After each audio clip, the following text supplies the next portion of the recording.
really really hard to fathom, and really hard to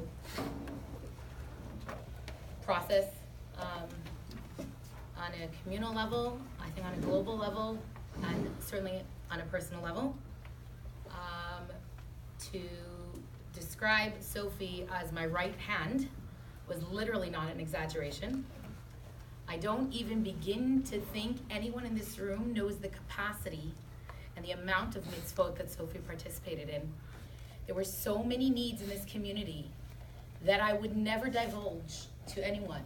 And there was never anything I asked of her to partner with me in that was beneath her, ever. And it was always with a smile, and it was always with a sense of urgency, like, we gotta get this done. And if anyone's ever followed me around on a Friday or a Thursday or any day of the week, you know I'm a little bit like an ADD Tasmanian devil, and that's not underestimating.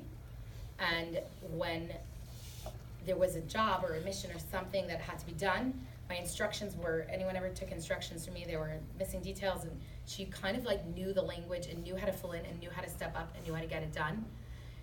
And a week before she went to ACL, we were actually talking about, wow, if we had a conversation in the kitchen, like if only anyone knew, Sophie, how many mitzvot you and I are partnering in. Like, look how much good you and I are doing together. We're so lucky that we get to be partners in this. And I literally mean from, if you ever enjoyed the pizza at Lunch and Learn, she was sitting there setting it up, printing out my handouts, stuffing the bag with the papers. Literally, you know, I was looking at the picture of her and I at the bar mitzvah, and I was blown away. Because she looks so calm and beautiful and put together, but if anyone realizes the amount of chaos that went on beforehand, and I really think it's part of being large of that beautiful Rosenberg clan, which you guys know. We got to know Jacob, and then as soon as we met Sophie, and obviously quite a few siblings have walked through these doors, and when we got to know Sophie, I was like, we used to say, you're Jacob with a K's younger sister. That was how we knew her. And but Sophie, on the one hand, really imbued so many of the qualities that your family, your mom, inculcated within all of you. And yet she had her own way of doing it.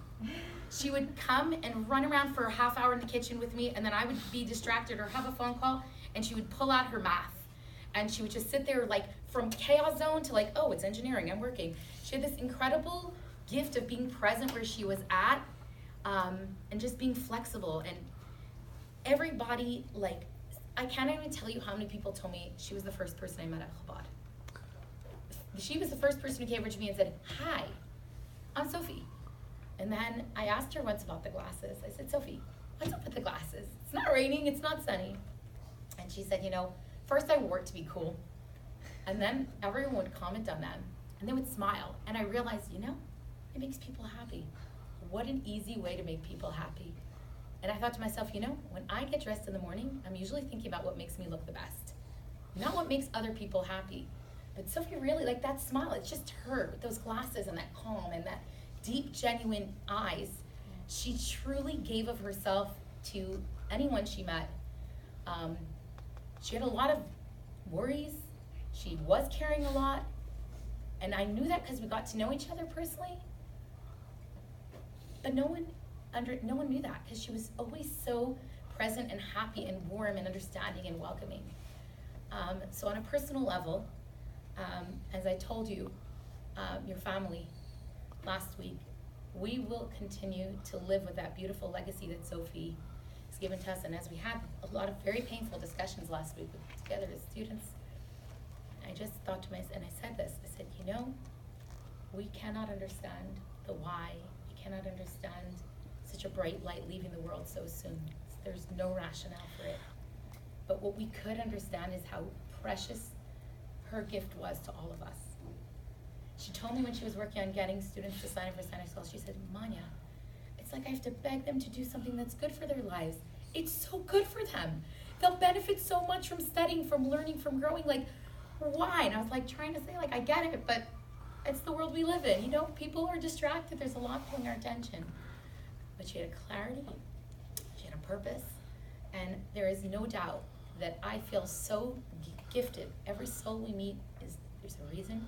I feel so gifted that we got to have her as part of our Jewish Aggie family, and I know we will continue the amount of inspiration she brought to all of us. We will continue to celebrate, to live, and to strengthen that legacy. And I feel like the world is a kinder place because of her gift that she brought to the world.